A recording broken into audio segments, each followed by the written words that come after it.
Of Lake Mead, Las Vegas, Nevada, and the Budweiser could take the national title on this next heat. Everything's on the table, guys. Well, we're going to take our time and see what we can do here. We need a fifth, and that's all we're shooting for. The Miller American and Chip Hanauer is hands tied right now. Even if he wins every heat today, all the Budweiser needs is a fifth place, as Kropfeld said. 113 points. He could get 127 at number 5. Kropfeld strapping in one more time here. An amazing story here. The Miller American and the Budweiser have met very, very few times in preliminary heats in 1987. They've already done it 2 times in a row. This will be the second time today in just one race. And here they go again. Kropfeld on the outside. Miller American back in the pack. And here comes Kropfeld for the start. Right on the button that time. On the way outside is the Budweiser. Moving up on the inside, it is the Boy Alberto along with Ron Snyder and the Holstein Mrs. Madison. But on the outside again, the Budweiser and Kropfeld really wired that start as he goes into the first turn. Moving up on the inside, here comes the Miller American in lane number 2. Lane 1 is the Boy Alberto on the right of your screen. The Budweiser still in first place. Keep in mind now, the Bud only needs 113 points to pick up the national championship. He could finish as low as 1, 2, 3, 4, 5, 5th place, pick up 127 points and win the national title. Hanauer on the inside, fighting to win the battle. The Budweiser hoping to win the war as Kropfeld staying on the outside, still with first place in this heat. 3rd place with the Boy Alberto and George Woods trying to get points after being penalized in that earlier heat for hitting a buoy, which he claims he did not do, that the water and the spray from his rooster tail is what hit the buoy. In the meantime, this is the leader. The Budweiser in the backup boat, Jim Kropfeld out of Cincinnati, many times has been inducted into the APBA Hall of Champions. A national champion last year, a national champion back in 1984. And here comes Chip Hanauer in the Miller American on the inside, hoping to at least take the heat victory as he moves away in the backup Miller American boat, the boat that brought them their 6th straight Gold Cup victory last week in San Diego on Mission Bay. Hanauer in first place, but right behind him, what appears to be inevitably the world champion, that being Jim Kropfeld and the Miss Budweiser, staying outside, away from any kind of trouble with the Miller American, the rooster tail, turbulent water, you name it.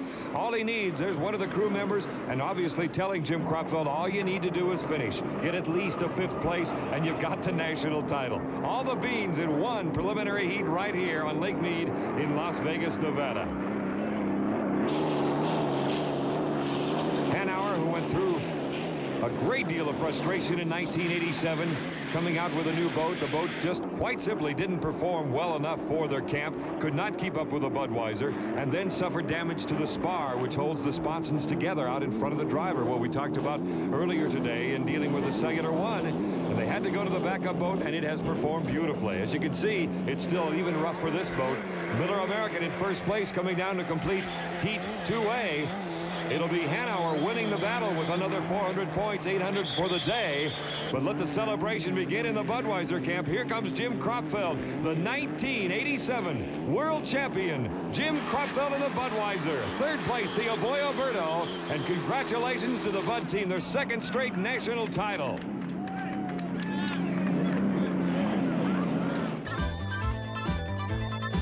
Bernie Little can relax now. The owner of the Miss Budweiser, they got the points they needed, and the national championship belongs to Bernie. Congratulations to him and the entire crew.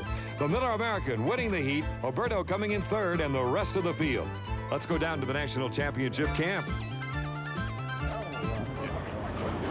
Oh, a happy camp to say the least. A 2nd straight national high point championship for Bernie Little, and of course his driver, fine driver Jim Kropfeld. Bernie, you have to be elated. Oh, yeah, how can I tell you? I mean, you've seen what we had to do and what happened last week with upsetting Miss Budweiser, and for Jim to go out there and take the backup boat, wind up as a world champion in national high point. We're fantastic and very happy, and thank Jim for one great job.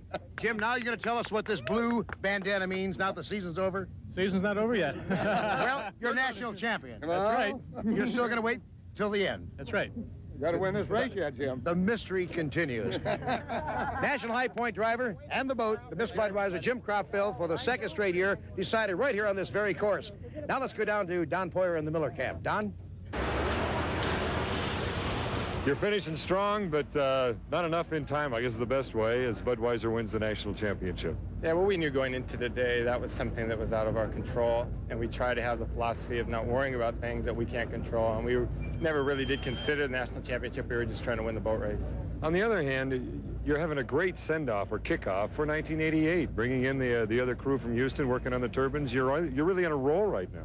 Right, comparatively anyway, from where we were at the beginning of the year, and no matter what happens today, I think the team now is on a more positive tack, and we just have to keep that going. So the World Championship has been decided, but we have much more racing here on Lake Mead, so stay with us.